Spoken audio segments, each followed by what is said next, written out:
I'm not a guy who likes to brag about being right. I'm a very humble individual. Like when I get stuff right, I'm not going to shove it in your face. I'm not going to be a jerk about it. Who are we kidding? That's exactly what I do. Listen, who could have possibly seen the fact that the Jets, and I won't go through the whole diatribe that I did last week, but go through all these disastrous offseason moves the last couple of years, and they're 2-3. And their offense is a disaster. And Aaron Rodgers, who hasn't been good in 3 years, he was bad yesterday. By the way, can we show Aaron Rodgers' numbers? And by the way, obviously the Jets losing the Vikings 23-17 yesterday in London. Can we see what Aaron Rodgers has done this season? Can we see that? Yikes. Those are not good numbers. 19th in pass yards per game, 18th in touchdown interception ratio, 26th in completion, 29th in yards per pass, 26th. Aaron Rodgers, the king of passer rating, 26th in passer rating, 81.6. It's barely above average. 21st in QBR and 25th in team points per game. More on that a little bit later in the segment. But I'm just watching this. I'm watching what the coverage right. Oh, Robert Saleh is the problem. Yes, we know Robert Saleh is not a good coach. Again, I said that as well. Saleh is a dang good defensive coordinator. Not a great head coach.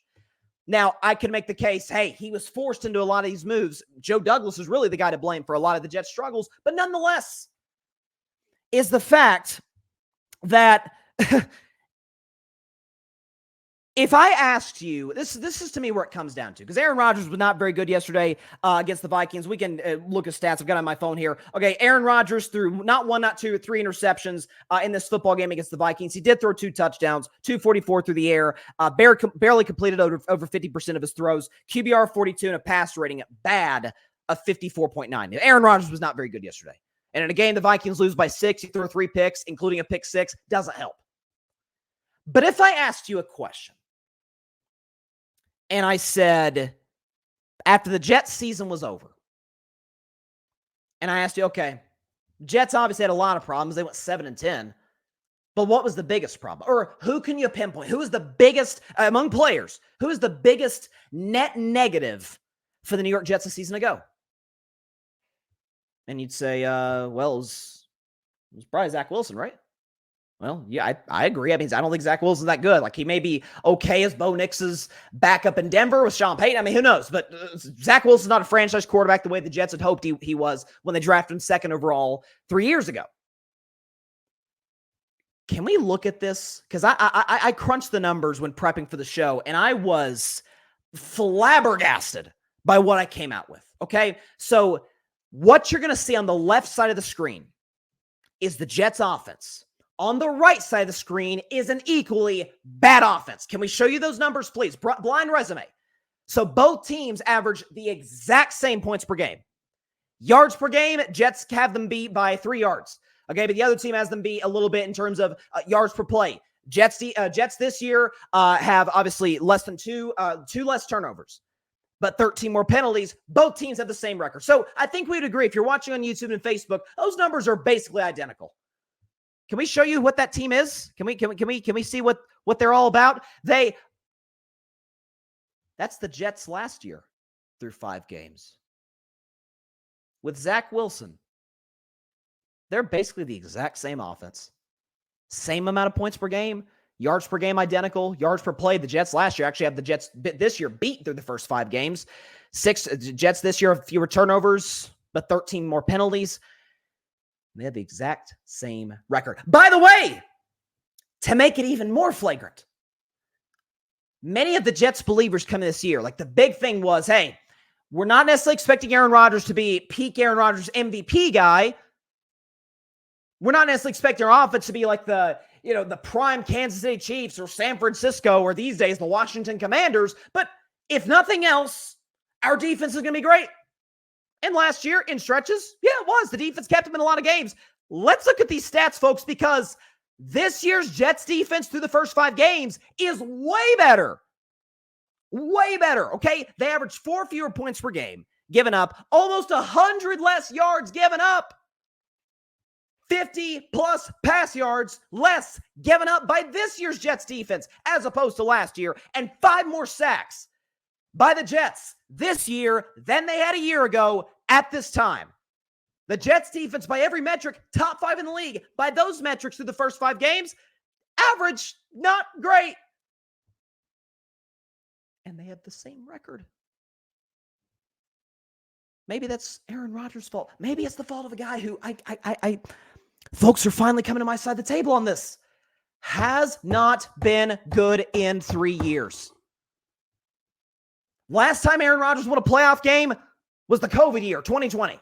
Last time Aaron Rodgers threw for 300 yards, week 14 of the 2021 season. His last year in Green Bay, he was a slightly above average quarterback on a losing football team that went to the playoffs with his replacement, Jordan Love. And by the way, Packers look pretty good this year too. Shocker. Like the idea that this team, listen, the Bills are in a free fall right now. I mean, I'll talk about Buffalo later in the show. Buffalo's not playing very good football. I still think they're the clear favorites to win the AFCs. Miami's 2 injury plague. Patriots are just bad. The expectations that were on this Jets team coming into the season, I couldn't understand it. Maybe it was just as simple as, and I get this, by the way, as Jets fans who have suffered a lot of crap, particularly the quarterback position, and over the last 15 years since their last playoff appearance, they're just like, hey, finally we've got an old quarterback off an Achilles surgery who, by the way, is beat up again. You saw him re-aggravate that knee injury against the Vikings yesterday. The Jets defense is actually amazing when it wasn't that good through the first 5 games last year. And they have the same record with the same amount of points scored. And an Aaron Rodgers defender say, hey, Bryson, what about Nathaniel Hackett? A, Hackett ain't there without Rodgers, so you can't use that excuse. B, even if you want to, the measure of a competent offensive coordinator or play call in general, what's your first 15 plays? These are scripted. You worked on these throughout the week. What do you got? First 15 plays. Here's what the Jets did in their first few drives. 3 and out, pick 6. By the way, followed by an interception 3 plays after that. 3 offensive plays after that. This is a poorly run franchise with a bad general manager who allowed this all to happen in the first place. An old, washed, not that good anymore quarterback. A receiving court. Add Devontae Adams. Listen, have at it. Add Devontae Adams. It's not going to change things drastically because you have a bad OC and you have a quarterback who ain't that good anymore. At this point, I can confidently say Aaron Rodgers below average. If you took all 32 starters, I'd take over half over him today. What data, what evidence do we have that this is the same guy from 3 years ago, prior to an Achilles surgery, with a better run franchise, in the easier conference? By the way, the Jets defense, again, it's been great. It's been fantastic. Wasn't as good last year. Same record, 2-3. And I'm here to tell you, folks, I said back in December, I may pull the clip before the next Jets loss because newsflash, it's coming next Monday. Y'all ain't beating the Bills. And as bad as my Steelers offense is, Dak Prescott's good enough to rise above the Steelers defense. Aaron Rodgers is not. He is not. Unless the Steelers give the Jets some serious help in terms of bad decision-making at the quarterback position, Jets aren't beating the Steelers. So they're going to be 2-5 on October 21st when I come in on my show that day.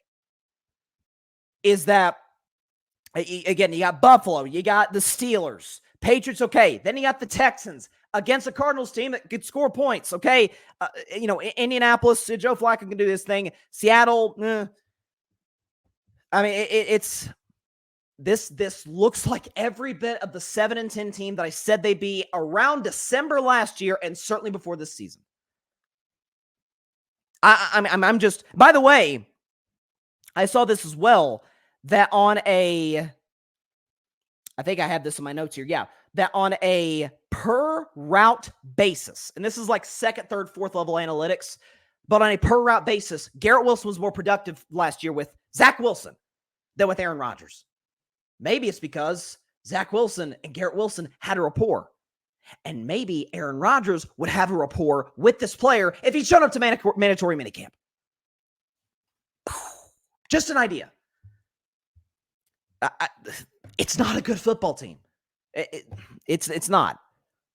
And Sam Darnold didn't even play that well. Now, again, a lot of that is the Jets defense, to their credit. But Sam Darnold kind of looks like the Jets Sam Darnold in spurts yesterday. He threw a bad interception in the second half. And kudos, by the way, the Vikings. Vikings fans may get mad and be like, hey, give us some credit. Well, I'll give you some credit. Minnesota Vikings, only team in the NFL, top 6 in terms of scoring offense and scoring defense. So in other words, they score a lot of points, and you don't score a lot of points against them. So kudos to Minnesota, and that was one of my, if I were a Betman games, and I cashed in on 2 of 3 of those, would have been 3-0 if Dak Prescott didn't stab me in the chest at the end. It's not a good team. It's not a good football team. Point blank. Thanks so much for watching the show on YouTube, and be sure to go click that big red subscribe button and check out the other clips and full shows from Carving It Up Live, as well as our other incredible content creators here on the Grid Network.